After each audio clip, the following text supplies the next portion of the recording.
1 al 11. No quiero, hermanos, que ignoréis acerca de los dones espirituales. Versículo 2.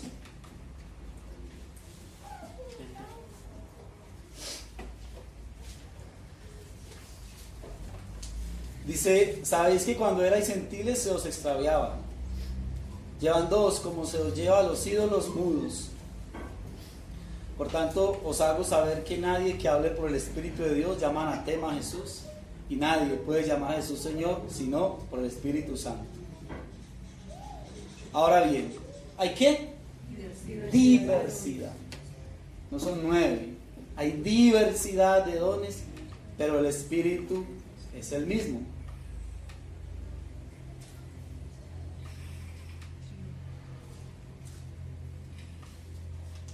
Fallando. Y hay diversidad de ministerios, pero el Señor es el mismo. Y hay diversidad de operaciones, pero Dios, que hace todas las cosas en todos, es el mismo. Pero a cada uno les da la manifestación del Espíritu, y vuelve y dice, para provecho.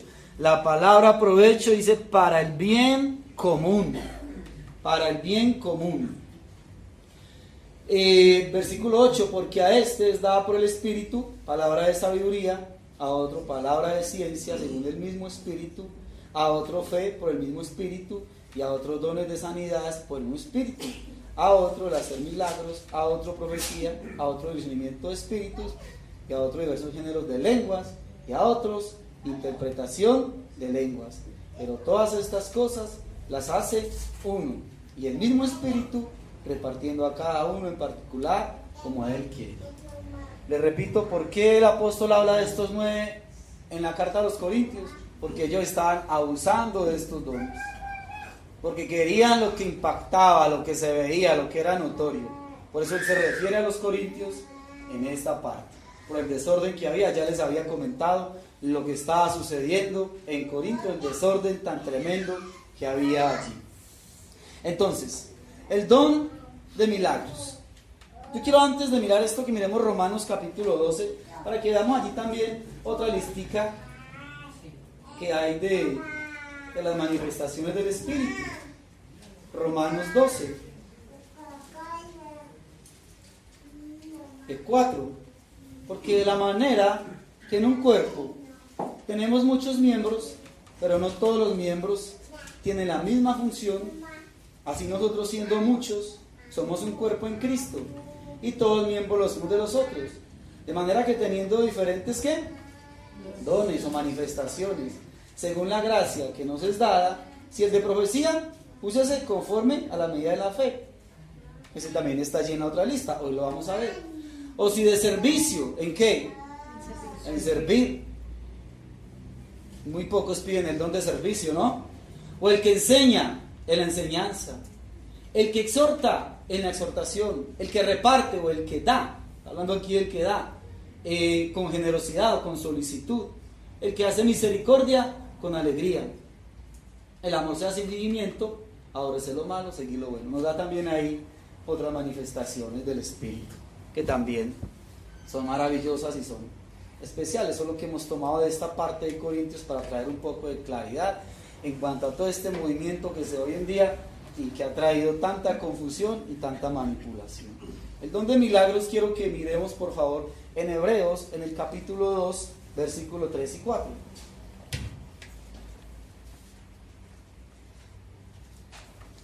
Hebreos 2, 3 y 4. Dice: ¿cómo escaparemos nosotros si descuidamos una salvación tan grande, la cual, habiendo sido anunciada primeramente por el Señor, nos fue confirmada por los que oyeron, testificando Dios juntamente con ellos, ¿con qué? Con señales y prodigios y diversos milagros y repartimiento del Espíritu Santo según su voluntad. Ese versículo 4 en la Nueva Versión Internacional dice: a la vez Dios ratificó su testimonio acerca de ella, o sea, de la palabra, con señales, prodigios, milagros y dones distribuidos por el Espíritu Santo. Ratificaba Dios la palabra que estaban dando los apóstoles a través de estas señales y de estos milagros. A ver, al momento de dar inicio a lo que fue la fundación de la iglesia en el Nuevo Testamento, Dios, por el Espíritu Santo, confirmaba que esa palabra que ellos estaban predicando, lo dice ahí en Hebreos, esa palabra que ellos estaban dando era ciertísima y era verdadera. ¿Cómo confirmaba esas palabras? Dice ahí la Escritura. ¿Por medio de qué? De los milagros y de las señales que hacían. Yo quiero que miremos Hechos en el capítulo 14 y vamos a mirar el versículo 3. Hechos 14:3 dice: por tanto, se detuvieron allí mucho tiempo, hablando, con denuedo, confiados en el Señor. ¿Sí? ¿Estamos ahí todos? Confiados en el Señor, el cual daba testimonio a la palabra de su gracia. ¿Cómo daba testimonio? Concediendo que se hiciese por las manos de ellos señales y prodigios. Esto sucedía, vuelvo y te repito, allá en el Nuevo Testamento, cuando la iglesia estaba siendo fundada y levantada, el testimonio y la ratificación venía por las señales y los milagros que Dios hacía a través de ellos. Hago una pregunta: ¿será que la iglesia hoy necesita que la palabra nos sea confirmada, que lo que está aquí escrito me sea confirmado y ratificado a través de un milagro? ¿Tú y yo necesitamos eso? Si varios hombres vienen y predican un mensaje, nosotros podemos decir cuál de estos hombres es de Dios por quien primero haga un milagro. No, ¿cierto que no? ¿Cómo podemos ratificar el mensaje? ¿Cómo podemos ratificar si lo que se está diciendo es cierto o no es cierto? Solamente a través de la palabra. No es por si hace o no hace un milagro. La palabra es la prueba y es la autoridad final que concluye. Los milagros no confirman si lo que me están diciendo es o no es de Dios. No es por milagros. Y no estoy diciendo que Dios no haga milagros. Lo que estoy intentando decir y entender es que no se ratifica la palabra escrita. Lo que alguien está predicando no se ratifica si me hace un milagro. Si hay alguna señal milagrosa, algún prodigio. No es de esa manera. No es así. Lucas 16:31. Los milagros no confirman. Mira lo que pasó aquí, hablando Jesús, venía hablando como desde el capítulo 9, ¿ya? Y hablando aquí del rico y de Lázaro cuando mueren. Y este rico le decía: Padre Abraham, envía a alguien allá que les predique. Mas él les dice: si no oyen a Moisés y a los profetas, cuando habla de Moisés y los profetas, está refiriendo a lo que tenían hasta ese momento escrito, que era ¿qué? El Antiguo Testamento, la ley, el Pentateuco, ¿sí? Si no oyen lo que está escrito, tampoco se persuadirán, aunque alguno se levante de los muertos. Tremendo, ¿no? Así vean levantarse un muerto, así vean un milagro de resurrección. Si no atienden a la palabra, si no creen a lo que está escrito, tampoco van a atender, así vean un milagro. Y lo dijo Jesús. Y es bien confrontante esto. No creerán a la palabra, aunque alguno se levantare de los muertos. Pues todo el sensacionalismo que ocurre hoy en día a través de un milagro es algo que no debiera de suceder y de hacerse de esa manera. Que hoy en día cuando ocurre un milagro, cuando hay una actividad donde se van a hacer milagros, entonces lo primero que se hace es tener listo quien filme y quien haga todo el montaje para que si alguien en algún momento se levantó de una silla de ruedas, entonces lo puedan pasar al frente, ¿sí? Entonces están todas las cámaras encima, ¿ya? ¿Y tú quién eres? Y cuéntanos, ¿y cuánto hace que estabas así? ¿Y de dónde vienes? Y no sé qué, ¿y qué sucedió? Y una cantidad de cosas. La excusa con la cual se hace esto es que dicen que eso debe hacerse así porque eso es pan para la fe. Yo digo, ¿para la fe de quién? Iglesia, tú y yo necesitamos ver eso para creer que lo que está aquí escrito es palabra de Dios, si es cierto. Tú y yo necesitamos ver un milagro para entender que esto es cierto. Ah, no, es que no es para nosotros. Es entonces para los incrédulos. ¿Qué dijo Jesús? No se persuadirán, ni aunque se levante uno entre los muertos. Tú y yo hemos sido testigos de muchas personas que han visto milagros suceder. Son gente inconversa y siguen inconversos. Hay familiares nuestros que han visto la mano de Dios obrando en nosotros, milagros, cosas tremendas, y ahí siguen en su incredulidad. Entonces, ¿para la fe de quién? No es para eso.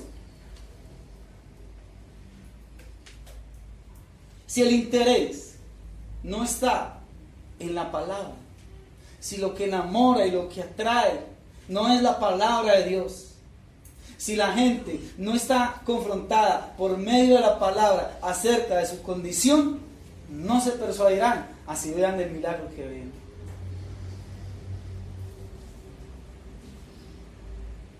Ahora, ¿han cesado los milagros? No.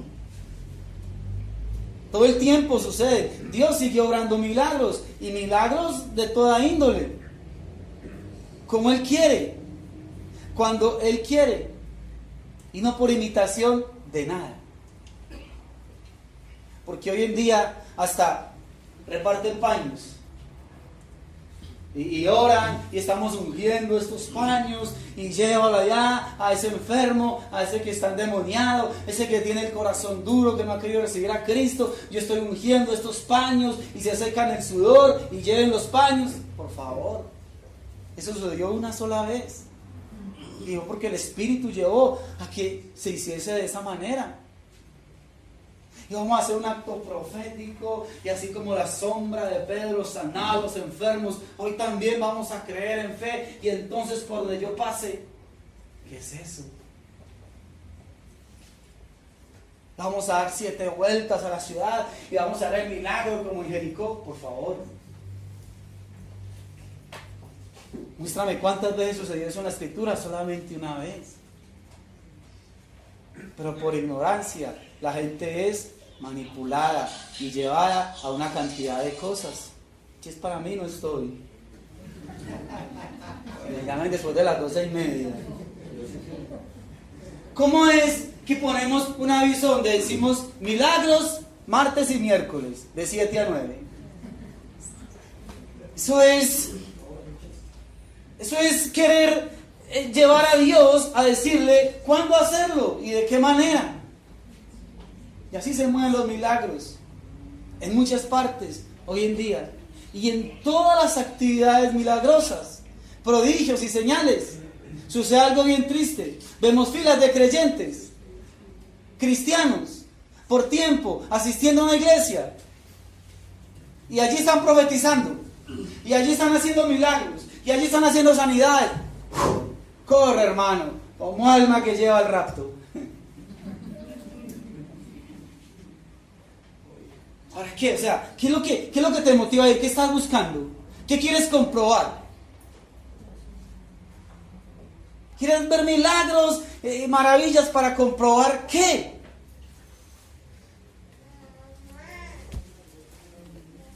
Es que tú y yo ya sabemos que lo que está aquí escrito es verdad. Y que suceda o no suceda un milagro, Dios sigue siendo el mismo hoy y por los siglos. No se trata de esa cantidad de cosas. ¿Qué queremos comprobar? Si lo mismo hizo Satanás. Ese es un principio muy triste. Cuando el Espíritu llevó a Jesús para ser tentado, en la tentación a Jesús no es la tentación de Jesús, la tentación a Jesús. ¿Qué le dijo Satanás? Mira, si tú eres el que dice ser, compruébame, hazme un milagro. ¿Sí o no? Haz que estas piedras se conviertan en pan. Y Jesús convirtió las piedras en pan. ¿Qué necesitaba comprobar? ¿Qué estamos buscando nosotros? Después le dice, bueno, listo. Te lo lleva a lo alto del pináculo y lo mismo. Si tú eres el que dice ser, compruébalo. Tírate desde acá. Nada te va a pasar. Jesús se tiró. No necesitaba comprobar absolutamente nada. Si en algún momento tú y yo hemos pedido la gracia del Espíritu Santo de poder ser usado en milagros, tengamos en cuenta algo. No se dan milagros con fines egoístas. ¿Cómo así egoístas? Para el beneficio propio. Vuelva a lo de Jesús, siendo tentado. Convierte estas piedras en pan. La Escritura dice que ya cuántos días de ayuno. ¿Y que sintió qué? Sintió hambre. Jesús se hizo hombre. Estaba en la condición de hombre. Si Él convierte las piedras en pan, ¿quién se hubiera beneficiado de ese milagro? Solo Él, nadie más. No se hacen milagros con fines egoístas. No es para entretener o demostrar absolutamente nada. En Lucas, en el capítulo 23, sucedió algo bien tremendo. Llevan a Jesús ante Pilato. Cuando era jurisdicción de Pilato, cuando arrestaron a Jesús, él se lo manda ¿a quién? A Herodes. La Escritura dice que Herodes estaba contento porque hacía mucho tiempo quería verlo. Y en el versículo 8 y versículo 9 dice que Herodes esperaba que Jesús hiciera alguna señal. ¿Y qué hizo Jesús? A todo lo que le preguntaba, callado. Él estaba esperando que Él hiciera alguna señal. Esto no es para entretener absolutamente a nadie, ni para demostrarle nada a nadie. No es para vanagloria del hombre tampoco. Y ahí sí que ha habido una falla tremenda. Porque muchos hombres que hoy día están haciendo milagros, hermano, qué tremenda gloria la que están recibiendo. Qué tremendo la antesala que le hacen. Qué reverencia tan tremenda. Lo mismo, hermano, el principio de Satanás. En Edén, en el huerto de Dios estuviste, dice Ezequiel 28, de toda piedra preciosa tu vestidura, cornelio, jaspe, crisólito, berilio, ónice, los primores de tus tamboriles y flautas estuvieron preparados para ti desde el día de tu creación. Tú, querubín, grande, protector, yo te puse en el santo monte de Dios, en medio de las piedras de fuego te paseabas. Pero ¿qué sucedió con él? ¿Qué sigue diciendo? Perfecto eras en todos tus caminos, desde el día que fuiste creado hasta que se halló en ti maldad. Se enalteció tu corazón a causa de tu hermosura. Corrompiste tu sabiduría a causa de tu esplendor. Yo pues arrojé fuego en medio de ti, el cual te consumió. Delante de los reyes te pondré para que miren en ti. Espanto serás y para siempre dejarás de ser. ¿Y qué fue eso que se halló en Satanás cuando él dice, perfecto eras en todos tus caminos, desde el día en que fuiste creado hasta que se halló en ti maldad? ¿Por qué dice que se enalteció tu corazón a causa de tu hermosura? Que corrompiste tu sabiduría a causa de tu esplendor. En Isaías, en el capítulo 14 lo dice, el pensamiento del cual fue, subiré a lo alto, a los cielos, junto a las estrellas de Dios, levantaré mi trono y seré semejante al Altísimo. Se quiso hacer Dios. Y qué tremendo que la vanagloria de muchos hombres que son usados y que unas cosas tremendas que suceden los lleva a eso, a querer sentar en el lugar de Dios. Y miraba esta semana a una mujer supuestamente con el don de milagros y de sanidades, y entonces un púlpito altísimo, y se quitaba el calzado y decía: todos los que pasen y besen mis pies serán sanos. Y pasaba la fila de gente. Y eso estamos así, hermanos, completamente llenos. La gente le hablan hoy de milagros de prosperidad y quieren que Dios obre un milagro en medio de la desobediencia, hacen un mal negocio, no saben invertir el dinero, se meten en lo que no quieren, en lo que no deben, y después quieren que un milagro de prosperidad lo saque adelante. Hay gente que predica eso y hay gente que está completamente de acuerdo con toda esa mentira y esa manipulación. Es preferible que un hombre manifieste el fruto del Espíritu Santo a que manifieste milagros, porque el fruto del Espíritu, ¿cuál es? Amor, gozo, paz, paciencia, benignidad, bondad, fe, mansedumbre, templanza. Un milagro me habla a mí del carácter de Dios, del poder de Dios, pero no me dice nada del carácter de ese hombre. Mientras que el fruto del Espíritu Santo me está hablando que si ese hombre constantemente, permanentemente es un hombre lleno de amor, de paciencia, de gozo, de fe, de mansedumbre, de todas estas cosas, me muestra que ese hombre mantiene con Dios, que está de la mano de Dios, que es un hombre que está postrado delante de Dios, porque se manifiesta en él el fruto del Espíritu. No es tanto que se manifieste un milagro. Los milagros pueden ser falsos, los milagros pueden ser manipulados, pero el fruto del Espíritu Santo es algo que permanece y está constantemente en la persona que verdaderamente tiene en él el fruto del Espíritu Santo. Amén. Tengamos entonces mucho, pero mucho cuidado con estas manifestaciones de milagros y entendamos, primeramente, que tiene que ser cuando el Espíritu Santo quiere y sobre quien Él quiere. Y lo otro, que necesariamente tiene que ser para edificación. No es para fines egoístas. No es para demostrarle absolutamente nada a nadie. No es para que me confirme si ese hombre que está haciendo milagros, eso no es de Dios. No es para eso. Absolutamente para nada de eso. También dice, en 1 Corintios 14, nos habla del don de profecía.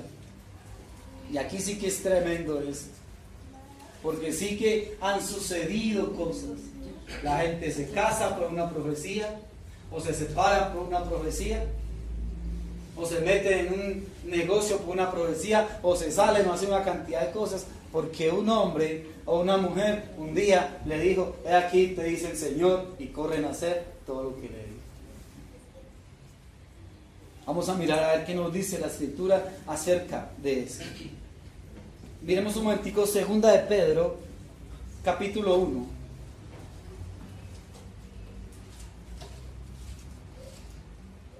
Verso 19. Mira, Pedro 1:19. Pastor César ya me había estado compartiendo mucho acerca de este versículo en las 2 reuniones anteriores. Dice, versículo 19: tenemos también la palabra profética más segura, a la cual hacemos bien en estar atentos, como una antorcha que alumbra el lugar oscuro, hasta que el día esclarece y el lucero de la mañana salga en vuestros corazones. Quiero que miremos la primera parte. Volvámoslo.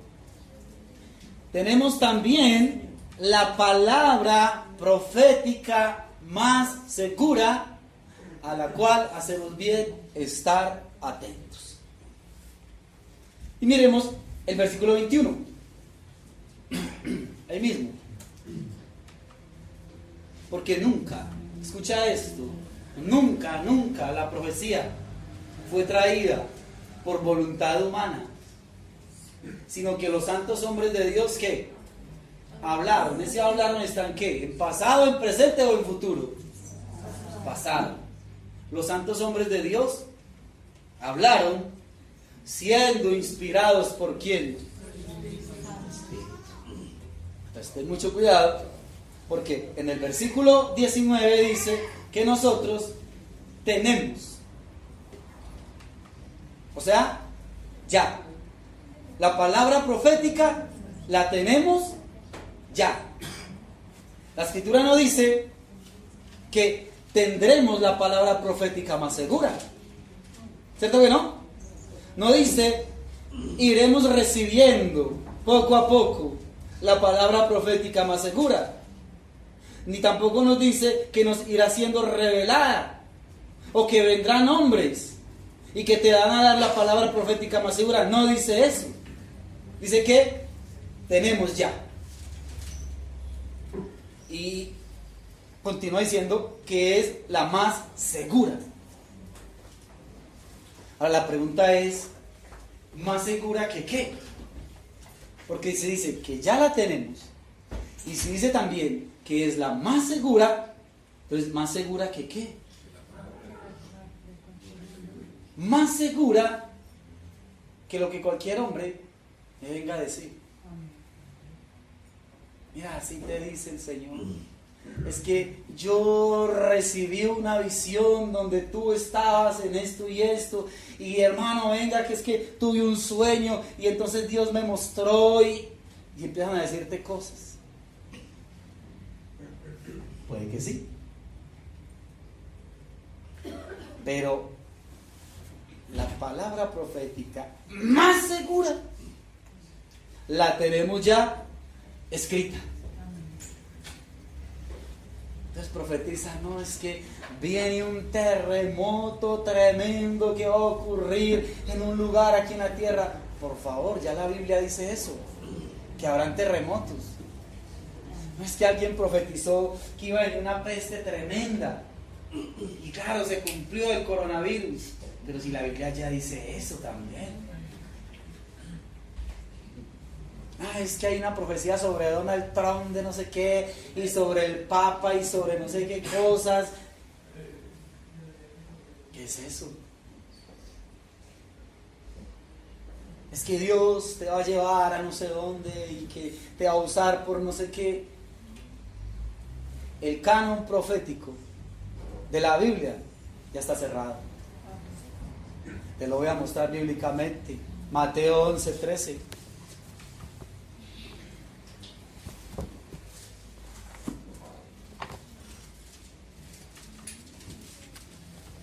Mira lo que dice. Presta la atención a esto.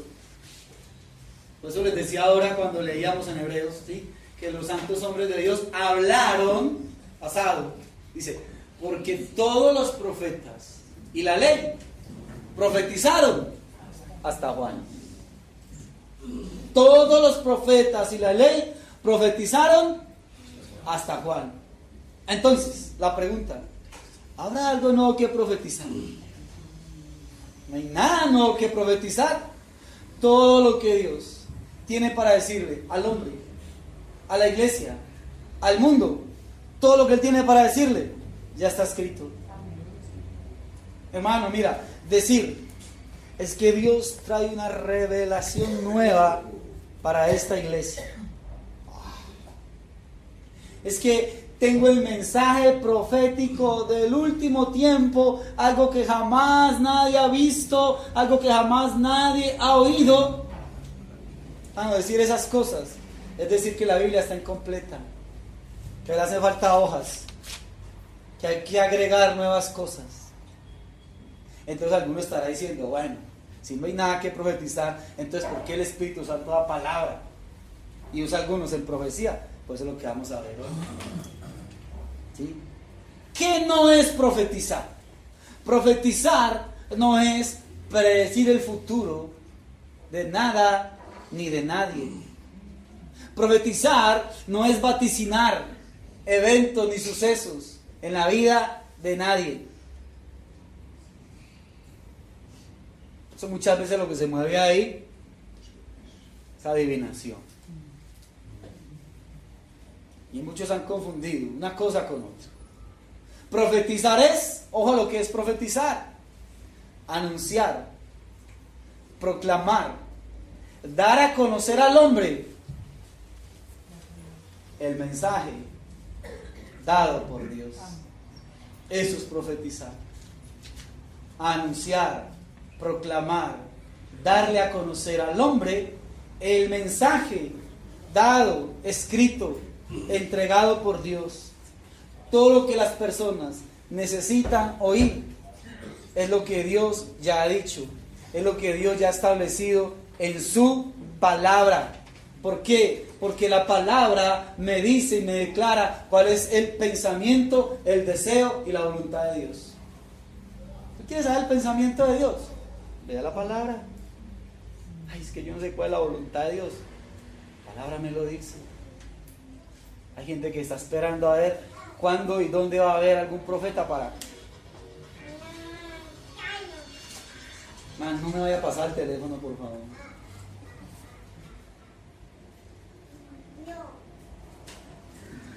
Esto es lo que nosotros somos llamados a profetizar y a proclamar por el Espíritu Santo. Cuando Dios dice, y la Escritura nos dice que quiere que nosotros profeticemos, lo que me está diciendo la Escritura es que Dios nos ha llamado a nosotros para que proclamemos el mensaje de Dios, lo que ya está escrito. No es a inventarnos absolutamente nada nuevo. Hechos en el capítulo 2, versículos 17 y 18. Hechos 2, 17 y 18. Es demasiado conocida esta porción de la Escritura.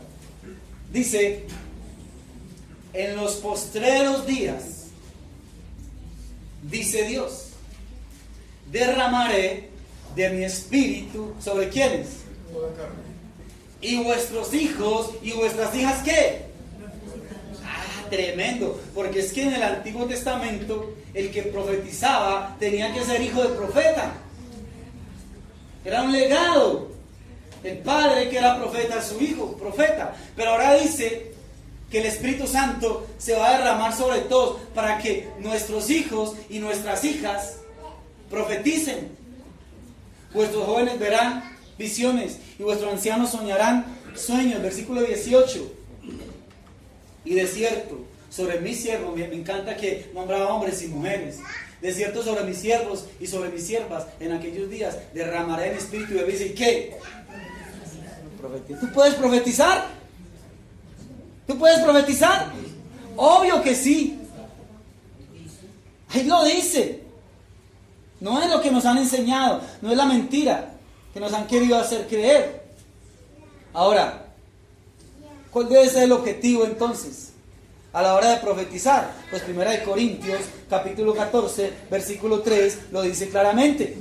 1 Corintios 14, 3. Porque el que habla en lenguas no habla a los hombres sino a Dios, pues nadie le entiende. Estoy leyendo desde el 2, aunque por el Espíritu habla misterios. El 3 dice, pero el que profetiza habla a los hombres ¿para qué? Edificación, exhortación y consolación. Edificación, ¿qué? Exhortación y consolación. Y 2 Timoteo 3:16 también nos habla y complementa lo que está diciendo acá. 2 Timoteo capítulo 3 verso 16 dice, toda la Escritura es inspirada por Dios y útil ¿para qué? Para enseñar, para redarguir, para corregir, para instruir ¿en qué? En justicia. Yo te hago una pregunta. ¿Qué es lo que edifica tu vida? ¿A través de qué es edificada tu vida? A través de la palabra. Dime otra cosa, aparte de la palabra, que edifique tu vida. Solamente la palabra. ¿Qué es lo que exhorta nuestras vidas? Dígalo. La palabra. ¿Qué es lo que consuela? Enseña, redarguye, corrige e instruye. La palabra. Si lo que me están profetizando, si lo que me están diciendo no me edifica, no me exhorta, no me consuela, no me redarguye, no me corrige, no me instruye, entonces es una falsa profecía.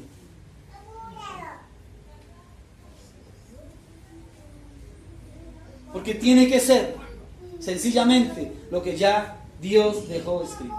Y te voy a poner un ejemplo. Y creo que todos fuimos testigos de eso. ¿Cuántos profetizaron sobre el hermano Julio Melgar? Y profetizo sobre ti. Y hasta alguien se atrevió a decirle, porque verás a tus nietos, porque los verás tocando instrumento para el Señor. Profetizo sanidad. Qué tremendo eso. Muchos de los que estamos acá vimos eso. Una cantidad de profecías sobre la vida de este hombre. Algunos que profetizaban, tremendo, qué pena. Hombres de Dios, llevados por un impulso y una emoción tremenda. ¿Se acuerdan de Samuel, el profeta Samuel? Que Dios lo manda a la casa de Isaí. Y cuando vea el primero de los hijos, ¿qué dijo el profeta? Ciertamente delante de Jehová estás ungido. Y Dios lo reprendió. No mires a su parecer, ni a lo alto de su estatura, porque Jehová lo desecha. Completamente equivocado. Completamente equivocado. Mira lo que dice Jeremías 14, capítulo 14, versículo 14 y 15.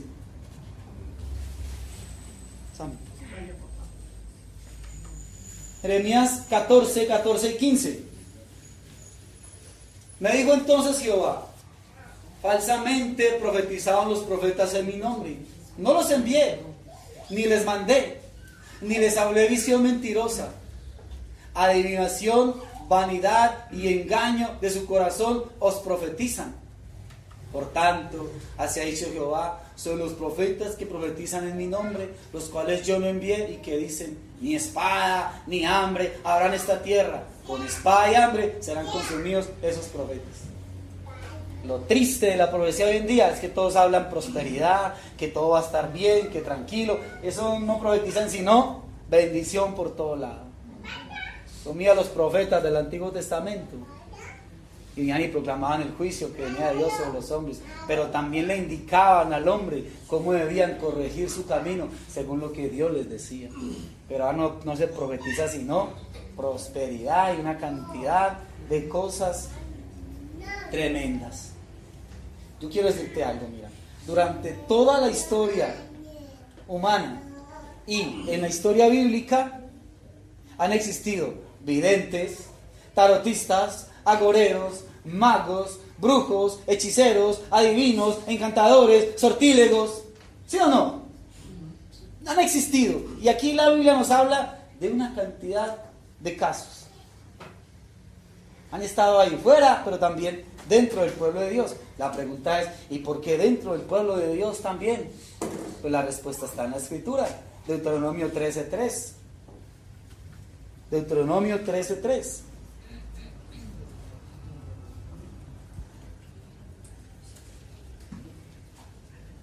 Préstale mucha atención a esto, hermano. No darás oído a las palabras de tal profeta, ni de tal soñador de sueños, porque Jehová vuestro Dios os está ¿qué? Allá. Uy, no, pues es que lo que ese hombre dice, eso son cosas tremendas. No, es que lo que dice esa mujer, algunos dicen una mujer, dicen profeta, y la Biblia ni quiere decir que una mujer sea profeta, profetiza. Hasta en esos términos hacemos mal uso. No, es que esa mujer eso es lo que dice, y ha sucedido y no sé qué. Bueno, no darás oído a las palabras de tal profeta, ni a tal soñador de sueños, porque Jehová vuestro Dios os está probando. ¿Para qué? Para saber si amas a Jehová vuestro Dios con todo vuestro corazón y con toda vuestra alma. Y ahí hay una cantidad de gente corriendo a ver dónde les profetizan y esperando profecías para ver qué va a suceder, qué van a hacer, hacia dónde se mueven, qué no hacen, qué sí hacen. Y están ahí. Y Dios dice, ¿para qué? Está probando corazones. A ver si verdaderamente amamos a Dios. Si verdaderamente necesitamos que alguien nos diga las cosas, o si podemos creer que la palabra profética, lo que Dios quiere decirnos, ya está escrito. ¿Qué es lo que pasa, hermano? Porque muchas veces no alcanzamos a discernir y a entender el pensamiento y la voluntad de Dios. Es muy sencillo. Mira, hermano, mientras que nosotros andemos alimentando solamente esta alma, va a ser muy complicado. No está mal que tú quieras ver televisión, que quieras verte una novela, que quieras ir a un partido de fútbol, que quieras compartir con tus amigos, que quieras salir. Mira, eso no está mal. No hay problema en eso. Pero cuando uno, hermano, entiende que el tiempo que le estoy dedicando a las redes sociales, a la televisión, a las novelas, al fútbol, a una cantidad de cosas, comparado con el escasísimo tiempo que estoy yendo a oír a Dios, a entender el pensamiento de Dios, me doy cuenta que va a ser muy difícil para mí poder discernir lo que Dios me quiere hablar. Es así de sencillo. Los nutricionistas dicen algo que es muy cierto, y lo que es verdad en lo natural, lo es también en lo espiritual. Nosotros somos lo que ¿qué? Lo que comemos, y en lo espiritual es lo mismo. Si no estamos alimentando este espíritu, qué complicado para ti poder escuchar y saber lo que Dios te quiere decir. ¿A través de qué? Solamente de su palabra. Mira, algo que me impactaba a mí, me puse a mirar y a estudiarle una cantidad de citas, y es a lo largo de todo el Antiguo Testamento que centenares, pero centenares de veces aparece la frase en el Antiguo Testamento: así dijo el Señor. Lo conté en Isaías, se alcancé a contar hasta 56 veces, solamente en Isaías. Pero cuando me fui al Nuevo Testamento, no aparece ni una sola vez. Ah, pero hoy sí que nos están llamando, ¿no? ¿Qué cosa? Yo espero que atiendan llamadas. Paguemos celulares, hermano, de verdad. Yo no creo que Dios te vaya a llamar por celular. Y Dios ya nos está hablando, ¿no? Mira, no quiero exhortar a nadie en especial, es para todos. A todos nos puede pasar que se nos olvide apagar el celular en la iglesia, ¿sí? Entonces no quiero que una sola personita se sienta mal, todos. Es algo que de verdad debemos hacer por respeto. Entonces mira, en el Nuevo Testamento es impresionante. No aparece una sola vez que un santo hombre de Dios llame a otro y le diga: así te dice el Señor. No aparece ni una sola vez.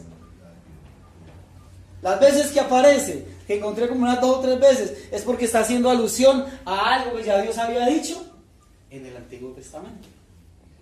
Del resto, ninguno llama a nadie a profetizarle, a decirle: así te dice el Señor. Yo quedé impactado con eso. Y yo: Señor, ¿y por qué? Yo pensé que iba a encontrar muchas veces eso ahí escrito. ¿Por qué? ¿Sabes algo que el Señor me regalaba en todo esto? Y es que estos santos hombres de Dios, ninguno de ellos fue llamado a decir o a enseñar algo nuevo. Las palabras que aparecen constantemente en el Nuevo Testamento son las siguientes: no has leído lo que fue dicho por Dios cuando dijo, y te lleva al Antiguo Testamento. Como está escrito, ¡pum!, Antiguo Testamento.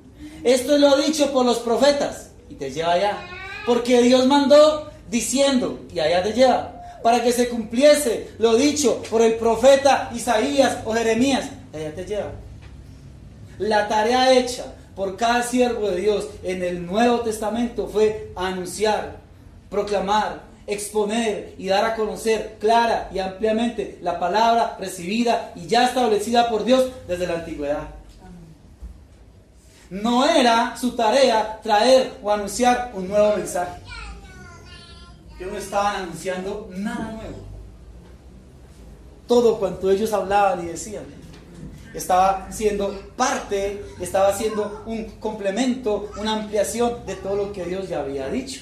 Te voy a poner solamente un par de ejemplos, porque si algunos tienen en sus Biblias esas referencias chiquiticas que aparecen abajo, en cada página abajo aparecen unas referencias chiquiticas de versículos, te vas a dar cuenta, los que tienen esas Biblias, que hay una cantidad de versículos ahí que te llevan a que lo mires, que ya estaba en el Antiguo Testamento, los que tienen ahí la oportunidad en sus Biblias. Mira, En el capítulo 7 de Hechos de los Apóstoles ocurrió lo que fue la muerte de Esteban, cuando Esteban fue sacrificado, fue apedreado, que fue el primer mártir. No hay, escucha esto, un solo versículo del capítulo 7 de Hechos, no hay un solo versículo de todo lo que Esteban dijo que no sea lo que estaba escrito en el Antiguo Testamento. Coge cualquier versículo. Hemos hecho 7:14, por decir algo.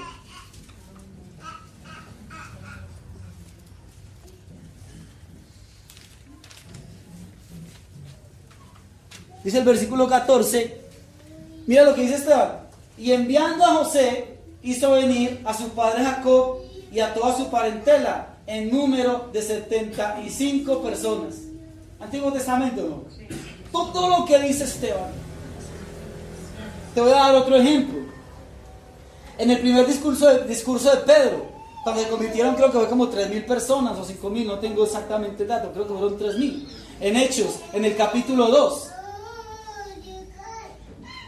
Tú miras el versículo 16 al 22, Hechos 2 del 16 al 22. Mas esto lo he dicho por el profeta Joel, ¿sí? Y lo que leíamos ahora, en los posteriores días dice Dios derramaré. ¿Eso dónde está escrito? Joel, capítulo 2, versículo 28 y 30, no lo busque, tranquila. Simplemente hago la referencia. Allá, ¿sí? El versículo 25 es mismo en Hechos, capítulo 2, versículo 25 al 28. Porque David dice de él: veía al Señor siempre delante de mí, porque está a mi diestra, no seré conmovido. ¿Hasta cuál le dije? Por lo cual mi corazón se alegró y se gozó mi lengua, y aún mi carne descansará en esperanza, porque no dejarás mi alma en el Hades, ni permitirás que tu siervo vea corrupción. Me hiciste conocer los caminos de la vida, me llenaste de gozo con tu presencia. Todo eso, ¿dónde está escrito lo que está diciendo él ahí? ¿Está escrito o no está escrito? Ahí estaba ya escrito. Todas esas cosas, ¿sí? Ahora, son muchos ejemplos. Mateo 24, y cuando habla de las señales antes del fin del tiempo y de la venida del Hijo del Hombre, todo eso estaba escrito en Génesis, porque hasta Mateo 24 dice que será como los días de Noé, ¿sí? Eso estaba en Génesis, ¿sí? Isaías también, muchas de las cosas que dijo ahí, solamente para un ejemplo, en el versículo 29, Mateo 24, 29. Yo quiero que alguien me busque ahí Isaías 13:10 para que podamos avanzar ahí. Isaías 13:10. ¿Qué dice el versículo 29? E inmediatamente después de la tribulación de aquellos días, el sol se oscurecerá, la luna no dará su resplandor, las estrellas caerán del cielo y las potencias del cielo serán conmovidas. ¿Quién me quiere leer Isaías 13:10? ¿Quién lo tiene? Por lo cual las estrellas de los cielos y sus luceros no darán su luz, y el sol se oscurecerá al nacer, y la luna no dará su resplandor. ¿Escrito o no? Una cantidad. Mateo 26 y 27, cuando habla del arresto, la crucifixión, muerte, sepultura, todo lo que sucedió con Jesús, todo eso profetizado desde Daniel, en Levíticos, ¿sí? En Isaías, solamente miremos un ejemplo, ¿sí? En el 26:67, Mateo 26:67, y alguien que me busque Isaías 56. Mira lo que dice Mateo 26:67. Y tomando la copa, ese no es. Gracias, Sandra. Entonces le escupió en el rostro y le dieron de puñetazos. ¿Y otros qué? ¿Y qué dice Isaías 56? Di mi cuerpo a los heridores y mis mejillas a los que me mesaban la barba. No escondí mi rostro ni injurias, no escondí mi rostro de injurias y de estupros. Di mi cuerpo a los heridores y mis mejillas a los que me mesaban la barba. No escondí mi rostro de injurias ni de esputos. Flemas. Todo estaba profetizado. Vuelvo y te repito, ellos no vinieron a anunciar nada nuevo, ampliando y enseñando con bastante claridad todo lo que ya estaba escrito. Para terminar esto del asunto de la profecía, miremos 1 Corintios 14:31. 1 Corintios 14:31 dice: porque podéis profetizar, ¿cuántos? Todos, uno por uno, para que todos aprendan y todos sean exhortados. ¿Tú quieres profetizar? Meditemos, cavemos, ahondemos, saquemos tiempo, invirtamos tiempo en estudiar la palabra de Dios, en meditar en la palabra de Dios. Consíguete una buena Biblia de estudio, un diccionario bíblico, herramientas que te ayuden a poder comprender y estudiar juicioso, metódicamente, sacando el tiempo, y vas a poder profetizar. Porque esto no es vaticinar, esto no es adivinar, esto no es predecir a nadie el futuro. Profetizar es anunciar, proclamar, enseñar el mensaje dado por Dios que ya está escrito. Porque tenemos la palabra profética más segura. Vamos entonces al discernimiento de espíritus.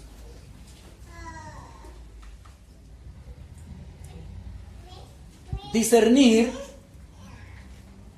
en un término general, es distinguir por medio del intelecto una cosa de otra, o varias cosas entre ellas. Eso es discernir, poder por medio del intelecto distinguir una cosa de otra o diferenciar. Pero discernimiento espiritual o discernimiento de espíritus es la capacidad dada por Dios de poder mirar el mundo espiritual y ver la fuente, la raíz, la causa de una condición, de una persona o de una manifestación. Vuelvo y te lo repito. La capacidad, discernimiento espiritual, es la capacidad dada por Dios de mirar el mundo espiritual y ver la fuente, la raíz o la causa de una condición, o de una persona o de una manifestación. Eso es discernimiento espiritual.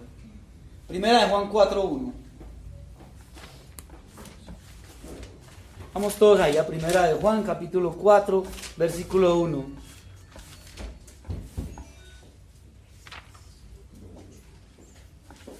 Mira qué tremendo esto. Amados, no creáis a todo espíritu, sino probad los espíritus si son de quién. Tremendo versículo, ¿no? Amados, no creáis a todo espíritu, sino probad los espíritus si son de Dios. ¿Por qué? Porque muchos falsos profetas han salido por el mundo. ¿Necesitamos tener discernimiento espiritual o no? Supremamente necesario. Hebreos capítulo 5, verso 14.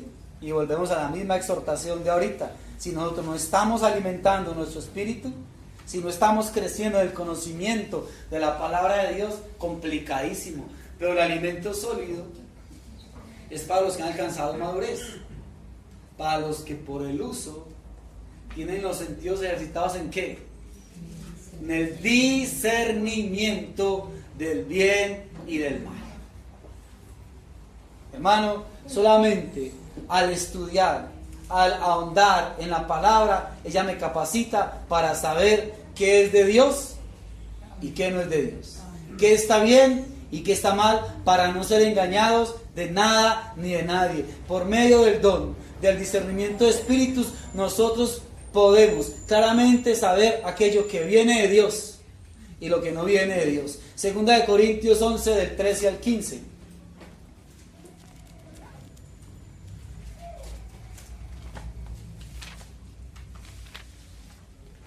Dice, porque estos son falsos apóstoles, obreros fraudulentos. Yo quiero que mires en estos 3 versículos que la palabra que aparece en los 3 versículos es disfraz o disfrazan.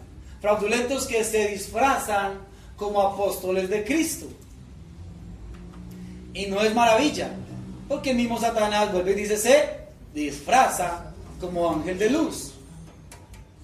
Así que no es extraño si también sus ministros se disfrazan como ministros de justicia, cuyo fin será conforme a sus obras. Mira cómo aparece esa palabra ahí en cada uno de estos versículos. Entonces, ¿qué es un disfraz? Disfraz es un artificio, ¿sí? O una manipulación o una obra o una vestimenta con quien alguien cambia o modifica su aspecto o condición para no ser conocido. Bien claro, ¿cierto? El versículo. Ahora, hay una historia en Josué en el capítulo 9.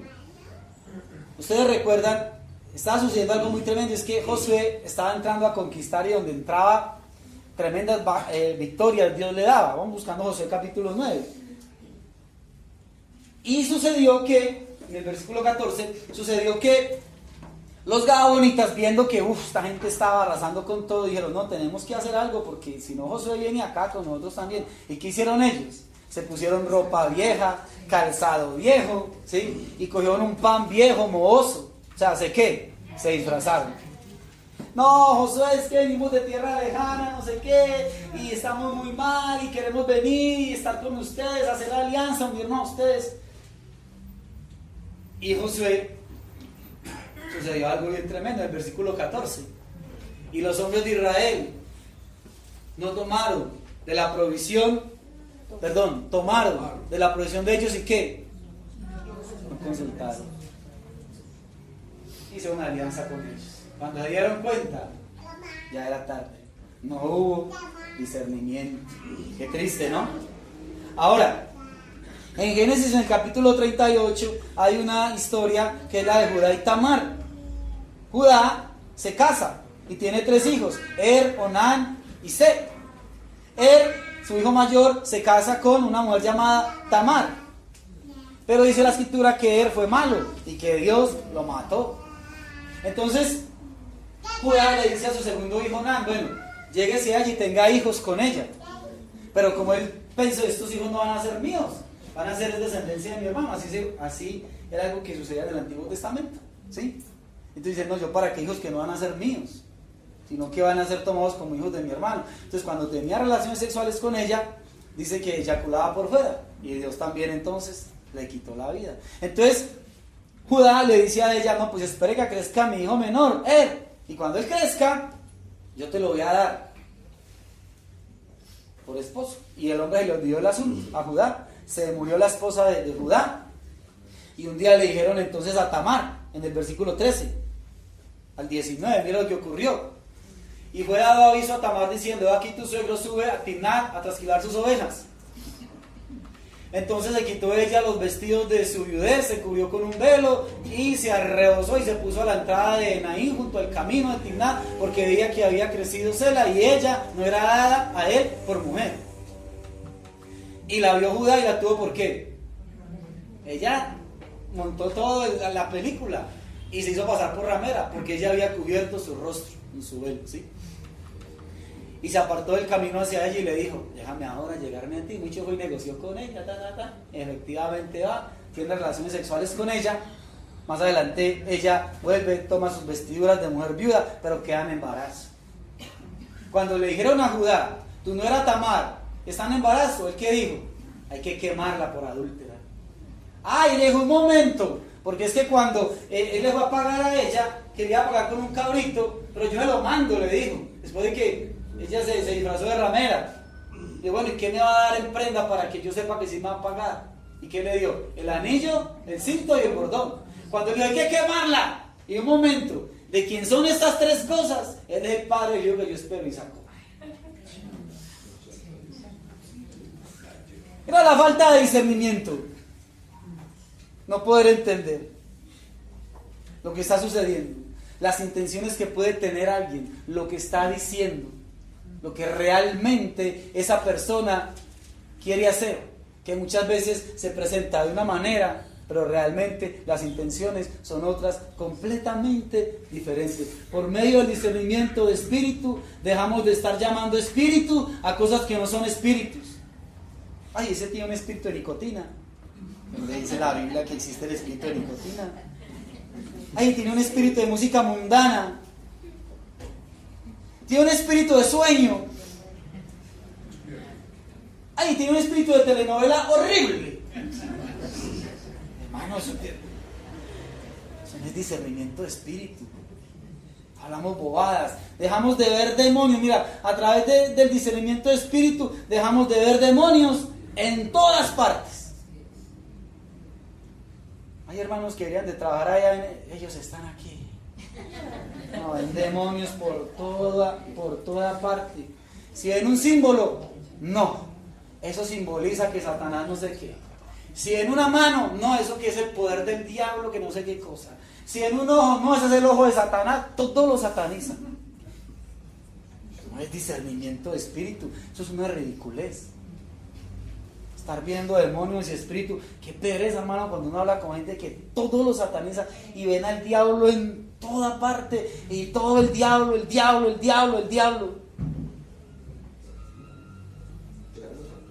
Al contrario, lo que le falta es discernimiento de espíritu. Pero usted lo invita a comer arroz chino, él lo come todo.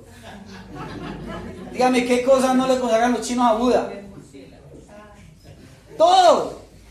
No, hermano, por la oración, dice la Escritura, por la palabra de Dios y por la oración, todo es santificado. El discernimiento de espíritu no me lleva a ser supersticioso. Al contrario, me quita toda su superstición. Al no tener discernimiento de espíritu, andamos pensando, como todo el mundo dice, una oportunidad, eso hay que echarle mano a toda oportunidad que venga, todo lo que se presente. Entonces, como no hay discernimiento de espíritu, ¿sí? Entonces vienen los dichos humanos. Mano, las oportunidades se presentan caratejas. Sacamos una canción, no somos capaces de hablar ni qué a lo que está escrito.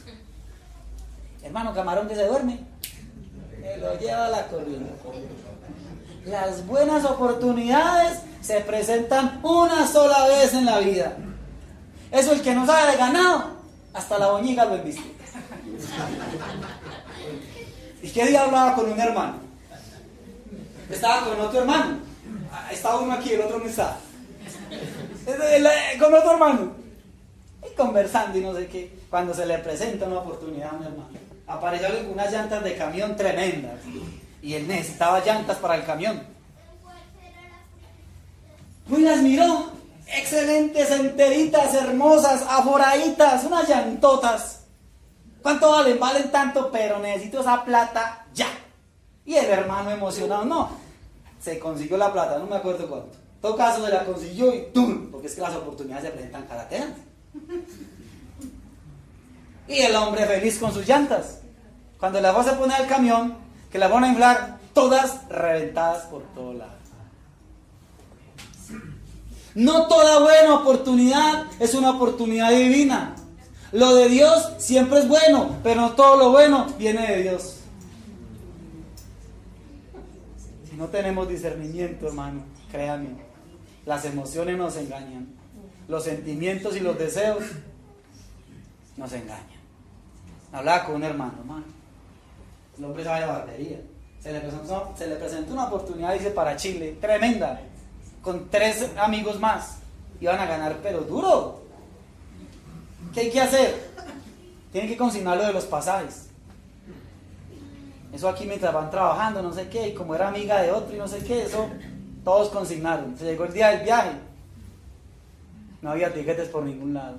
No, es que dos de sus compañeros, un problema ahí de droga y no sé qué, pero no, yo lo necesito usted aquí. Consígneme otra vez lo de los pasajes, que aquí le pago todo, y volví consignado.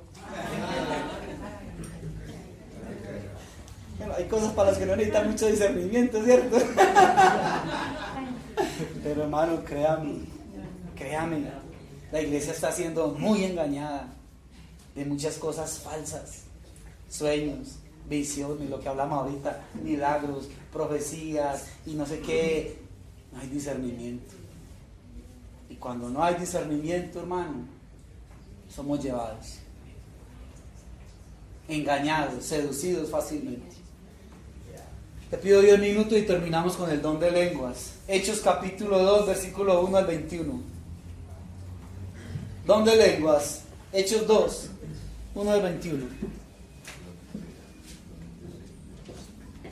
Dice, cuando llegó el día de Pentecostés, muchos piensan que Pentecostés, se le llama Pentecostés al día que vino el derramamiento del Espíritu Santo. No, Pentecostés siempre existió en la historia hebrea, porque era el día de las cosechas. Siempre existió Pentecostés, solo que eso ocurrió ese día, ¿sí? Para que no andemos pensando que es que Pentecostés fue eso, ese acto. No, no, no. Siempre existió esa fiesta. Pentecostés, Pente es 50, el día 50. Cuando llegó el día de Pentecostés estaban todos unánimes juntos y de repente vino del cielo un estruendo como de un viento recio. ¿Sí? No fue un viento recio, fue un estruendo. ¿Y cómo era ese estruendo? Era como de un viento recio. Eso no fue que llegó y eso tumbó todo por todos lados, no, porque muchas veces llegan y aquí como un viento recio, reciban, qué bobada, como de un viento recio que soplaba, el cual llenó toda la casa donde estaban sentados. Y se les aparecieron lenguas repartidas como de fuego, asentándose sobre cada uno de ellos. Y fueron todos llenos del Espíritu Santo y comenzaron a hablar ¿qué? En otras lenguas, según el Espíritu les daba que hablasen. Moraba entonces en Jerusalén judíos, varones piadosos, de todas las naciones bajo el cielo. Dice, todas las naciones bajo el cielo. Y hecho este estruendo se juntó la multitud y estaban confusos, porque cada uno de los iba a hablar en sus propias. ¿Eran lenguas extrañas? No, eran dialectos. Porque las gentes que estaban ahí de muchos lugares del mundo entendían perfectamente lo que ellos estaban hablando. ¿Sí? Ese enredo que se habla hoy en día, hermano. ¿Sí? Ojo con eso. Y estaban atónitos y maravillados diciendo, mirad, ¿no son galileos todos estos que hablan? ¿Cómo pues les oímos nosotros hablar cada uno nuestra lengua en la que hemos nacido?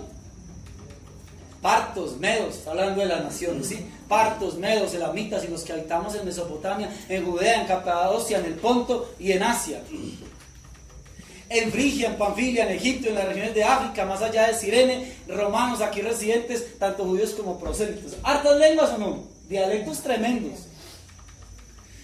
Cretenses, árabes, les oímos hablar en nuestras lenguas las maravillas de Dios. Estaban todos atónitos y perplejos diciéndose unos a otros, ¿qué quiere decir esto? Mas otros burlándose decían, están llenos de mosto, o sea, están borrachos, degenerados. Entonces Pedro, poniéndose en pie con los 11, alzó la voz y les habló diciendo, varones judíos y todos los que habitáis en Jerusalén, esto os sea notorio y oíd mis palabras. Porque estos no están ebrios como vosotros suponéis, puesto que es la hora tercera, ¿qué hora era? Me da risa lo que responde Pedro, es que no están borrachos, ¿por qué? Porque es que es muy temprano. Yo hubiera dicho otra cosa, no, pero bueno, es que es la hora tercera del día, ¿ya? Más esto lo he dicho por el profeta Joel y viene lo que leímos ahora, ¿sí? Para no irnos hasta allá otra vez toda esa parte. Entonces, ¿qué sucedió? Cada uno les oía hablar en su propia lengua. ¿Y qué decían? Esto es gente que no es preparada. Esto es gente del montón. Son galileos. O sea, al decirle que eran galileos, que son como chambones, gente ordinaria. Esto es gente sin preparación. ¿Y cómo es que esta gente aquí hablando diferentes idiomas? Ni políglotas son siquiera. La primera predicación con traducción simultánea en 15 idiomas. Así de sencillo.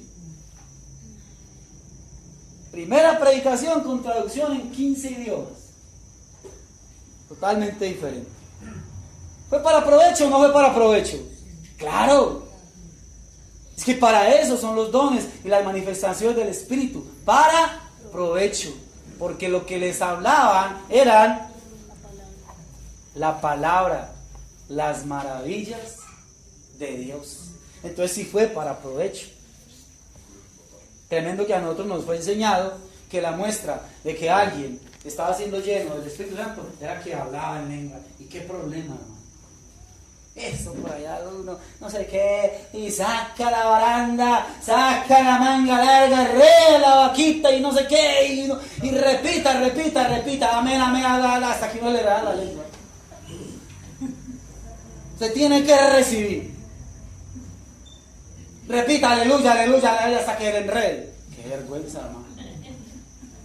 A mí me tocó eso, yo vengo de ahí. Qué tristeza. Era obligatorio hablar en lenguas. Y si no, queda uno frustrado. Es que la Escritura dice, lo leíamos ahora en 1 Corintios 12:4, ¿sí? Que son diversas las manifestaciones del Espíritu Santo, son diversas. No es solamente el hablar en lenguas, son diversas. Y es para provecho. Mucha gente les imponen manos, ¿sí? Caen al suelo, empiezan a tener una manifestación rara. Yo te digo algo, mira. Si esa manifestación te tumbó al piso, hermano, que cuando te pares, se pare una persona nueva.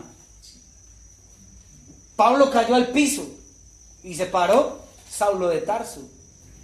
Pero si uno se va al piso y se revuelca y se para el mismo, solo que con un chichón más, hermano, ¿de qué sirve eso?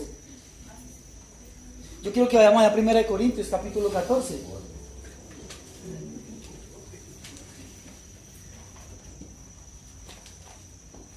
Versículo 2. Presta la atención a esto. Porque el que habla en lenguas no habla a los hombres sino a Dios, pues nadie le entiende, aunque por el Espíritu habla misterios. Yo no sé si tú tengas el don de lengua, yo no vengo a juzgar eso. Pero aquí dice en el versículo 4, el que habla en lengua extraña, a sí mismo se edifica. Pero el que profetiza, ¿edifica a quién? Ya miramos qué es profetizar, ¿sí? Así que, versículo 5, quisiera que todos vosotros hablaseis en lenguas, pero más que ¿qué? Que profetizaseis. Porque mayor es el que profetiza que el que habla en lenguas, a no ser que ¿qué? Que las interprete. No ser que las interprete. Ahora pues, hermanos, si yo voy a vosotros hablando en lenguas, ¿qué os aprovechará? Si no os hablare con revelación, o con ciencia, o con profecía, o con doctrina. ¿Qué se gana una persona hable y hable y hable una cosa ahí que nadie le entiende? ¿Qué edificación hay ahí para la iglesia? Dice que no hay ninguna edificación. Versículo 10. Tantas clases de idiomas hay seguramente en el mundo y ninguno de ellos carece de ¿qué? De significado o de traducción. Pero si yo ignoro el valor de las palabras, o sea, si yo no sé lo que me están hablando, seré como extranjero para el que habla, y el que habla será como extranjero para mí. Versículo 13. Por lo cual, el que habla en lengua extraña, pida en oración poder interpretar. Si usted cree que habla en lengua, hermano, pida al Espíritu que le dé interpretar, para que pueda ser edificado. Y si usted cree que usted habla en lengua, hermano, y no las interpreta, hágalo para usted solo. No me ponga a confundir a nadie, porque si el que lo está escuchando tampoco sabe interpretar, ahí no hay edificación, ahí no hay absolutamente nada. No sirve de nada. Lo leímos, es que se edifica a sí mismo, pero su entendimiento queda sin ninguna edificación. Versículo 14. Porque si yo oro en lengua desconocida, mi espíritu ora, pero mi entendimiento queda sin fruto. Versículo 16. Porque si bendice solo con el espíritu, el que ocupa lugar de simple oyente, ¿cómo dirá el amén a tu acción de gracias? Pues no sabe lo que has dicho, porque tú a la verdad bien dar gracias, pero el otro ¿qué? No es edificado. Si no hay edificación, no sirve de nada, no es edificado. Versículo 18 y 19. Doy gracias a Dios que hablo en lenguas más que todos vosotros, pero en la iglesia prefiero hablar 5 palabras con mi entendimiento para enseñar también a otros que 10,000 palabras en lenguas desconocidas. O sea que si tú consideras que tú tienes el don de hablar en otras lenguas, en otros dialectos, ¿sí? Y no tienes interpretación, entonces en la iglesia mejor mira, cállate. Cállate si no hay interpretación, porque no sirve de nada una persona ahí bla bla bla bla bla bla y no sé qué, bla bla bla bla, y todo el mundo, el resto confundidos porque ¿qué está diciendo? Si lo tienes, pide interpretarlo, porque si lo interpretas hay edificación, si no hay interpretación no hay edificación, no sirve para nada. Y mira, nos exhorta la madurez en el versículo 20. Hermanos, no seáis niños en el modo de pensar, sino sed niños en la malicia, pero maduros en el modo de pensar. Pero hágase todo decentemente y ¿qué? Y con orden. Me impacté. Encontré una palabra que yo jamás la había escuchado, ¿sí? Los lingüistas dicen que le dan el nombre, ¿sí? A ese asunto de estar hablando algo que no es ningún dialecto, que en ninguna parte existe, ¿sí? Se llama la glosolalia, lenguaje ininteligible con palabras inventadas y una síntesis alterada propia de ciertos enfermos mentales. Entonces, ojo con eso. Si tú consideras que hablas en lenguas,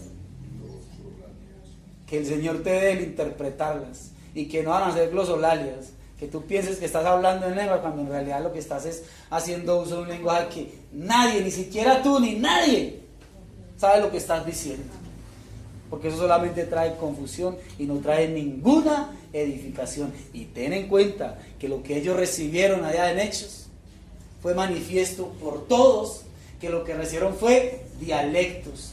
Como testimonio, que podemos ver que todos los que estaban ahí decían, este habla en tal idioma, y este en tal idioma, y este en tal idioma, y podían los que entendían ese idioma entender lo que todos estaban hablando. Ninguno estaba siendo confundido.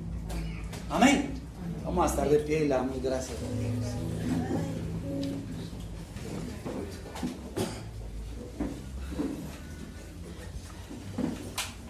Padre maravilloso y precioso, agradecido, Dios, inmensamente contigo en esta hora preciosa. Realmente, Dios, tú quieres llevarnos a ser edificados, y esa edificación tiene que ver con promover el crecimiento de Cristo en mi hermano. Si todas las manifestaciones y todas las cosas que se oyen, que se imparten, no traen edificación, no viene de Dios. Y es triste que el mismo hombre se pare en un púlpito, en una tarima, a impartir dones, a impartir lenguas, a impartir dones de sanidad, a impartir dones de milagros, si esto lo hace uno solo, y es el Espíritu repartiendo a cada uno como Él quiere. No puedo impartir el Espíritu Santo, no puedo dar a nadie nada de estas cosas, porque eso no es mío, eso te pertenece solamente a ti. Señor, necesitamos dejar tanta fascinación, necesitamos dejar tanto emocionalismo, y más que querer ver o recibir manifestaciones, queremos el fruto del Espíritu Santo. Yo no necesito que me sea comprobado nada de la veracidad de tu palabra a través de ninguna señal. Me es suficiente con entenderte y conocerte a ti. Entender y conocer lo que aquí está escrito, Dios. Padre, que cada día avancemos. Padre, que entendamos que la palabra de sabiduría tú la das cuando tú quieres. El Espíritu la imparte como quiere. Que esa palabra de conocimiento, esas sanidades, esos milagros, esa palabra profética, ese don de discernimiento de espíritus, esas lenguas, esos diversos géneros de lengua, Dios, esto no es lo que debe mover la iglesia.